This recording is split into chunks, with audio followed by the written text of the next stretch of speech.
ரயில் பாலத்தை அகற்ற பூமி பூஜை 4 மாதங்களில் அகற்றவும் பாதுகாப்பாக அகற்ற முன் ஏற்பாடுகள் தீவிரம். பாம்பன் பழைய ரயில் பாலத்தை அகற்ற பூமி பூஜை நடைபெற்றது. பழைய ரயில் பாலம் மிக வரலாற்று சிறப்பு மிக்கது என்பதால் அதனை பாதுகாப்பாக அகற்றுவதற்கு முன் ஏற்பாடுகள் முழுமையாக செய்யப்பட்டுள்ளது.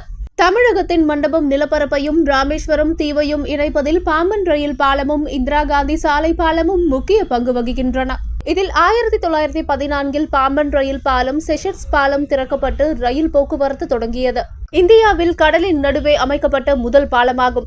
இந்த பாலத்தில் கப்பல்கள் செல்வதற்காக நடுவில் தண்டவாளங்களுக்கு இடையே தூக்கு பாலம் அமைக்கப்பட்டிருந்ததே இதன் சிறப்பம்சமாகும். இந்த பாலம் 1964 ஆண்டு புயலில் சேதமடைந்து மறுசீரமைப்பு செய்யப்பட்டு பயன்பாட்டுக்கு கொண்டுவரப்பட்டது.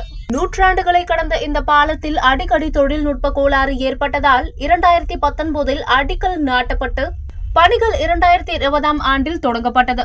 பணிகள் நிறைவடைந்த கடந்த ஆண்டு ஏப்ரல் 6 பிரதமர் நரேந்திர மோடியால் புதிய பாம்பன் ரயில் பாலம் திறந்து வைக்கப்பட்டது. இந்நிலையில் பாம்பன் பழைய பாலத்தை அகற்ற ரயில்வே நிர்வாகம் முன்வந்துள்ளது.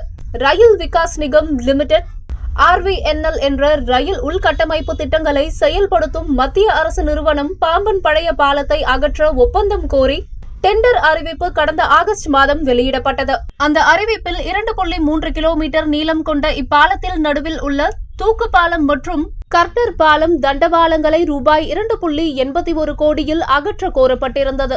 இந்நிலையில் டெண்டர் வழங்கப்பட்டு பழைய பாலம் ரயில் பாலத்தை அகற்ற பூமி பூஜை நடைபெற்றது. 4 மாதத்தில் பணிகளை முடிக்க இலக்கு நிர்ணயிக்கப்பட்டுள்ளது.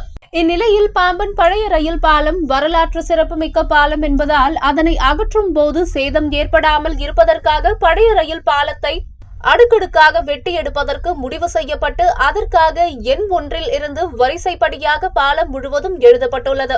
அதன் அடிப்படையில் படிப்படியாக ரயில் பாலம் அகற்றும் பணியில் ஊழியர்கள் ஈடுபடுத்தப்படுவார்கள் என தகவல் வெளியாகியுள்ளது. 111 ஆண்டுகள் கடந்த வரலாற்று சிறப்புமிக்க பாம்பன் ரயில் தூக்கு பாலத்தை கடலில் இருந்து அகற்றி ரயில் அருங்காட்சியகத்தில் வைக்க உள்ளது.